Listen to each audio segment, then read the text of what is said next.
عرب کے ایک شیخ ہیں، میں نے پہلے بھی بڑی دفعہ ان کا واقعہ سنا ہے، شیخ صالح تقی، کہتے میرا بیٹا بیمار ہو گیا اور پورے جسم کے اوپر ٹوٹیاں لگی ہوئی ہیں، اللہ اکبر کبیرہ، پریشان ہوتا ہوں، واپس آ جاتا ہوں، ڈاکٹر کہتے کوئی سمجھ نہیں آ رہی۔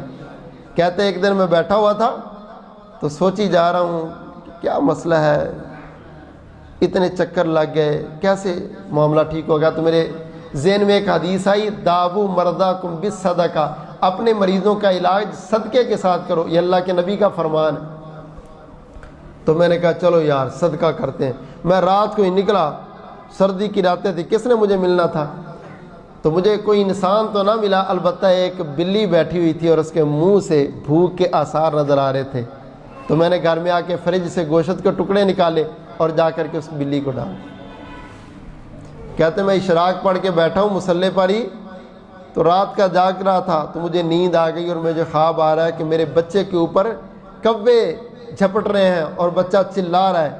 تو وہی کالی بلی جس کو میں نے گوشت کے چند ٹکڑے ڈالے تھے نا، اس نے جمپ کیا اور ان سب کووں کو بھگا دیا۔ تو کہتے مجھے جاگ گئی تو میں فوراً ہاسپٹل گیا، تو مجھے آگے سے نرس بتاتی کہ ابھی ڈاکٹر صاحب وزٹ کر کے گئے، آپ کا بچہ جو ہے وہ خطرے سے باہر۔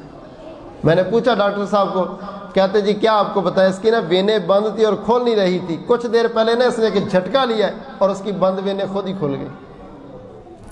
کہتے مجھے سمجھ آ گیا کہ یہ جھٹکا تو اصل میں صدقے کا جھٹکا تھا، یہ جھٹکا تو احساس کا جھٹکا تھا، یہ جھٹکا تو ایک بلی کے ساتھ صلہ رحمی کا تھا۔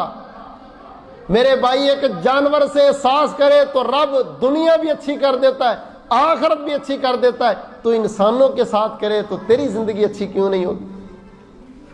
صحیح بخاری میں عذبت امرأۃ النار فی الحرۃ، اللہ نے ایک بلی کی وجہ سے ایک عورت کو جہنم میں داخل کر دیا، اس نے بلی کو باندھا اور باندھ ہی رکھا، اس کو کچھ نہیں ڈالا، وہ مر گئی بھوک کی وجہ سے۔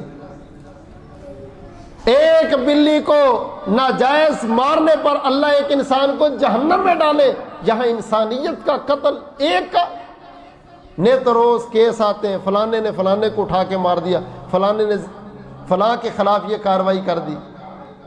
میرے بھائی احساس والی زندگی واللہ یہ ایسی زندگی ہے جو ایمان کے درجات کو بڑھانے والی ہے، جو آپ کی دنیا کو بارونق بنانے والی ہے، جو آپ کی آخرت کو اچھا بنانے والی ہے، جو اللہ کے قرب کا ذریعہ بننے والی ہے۔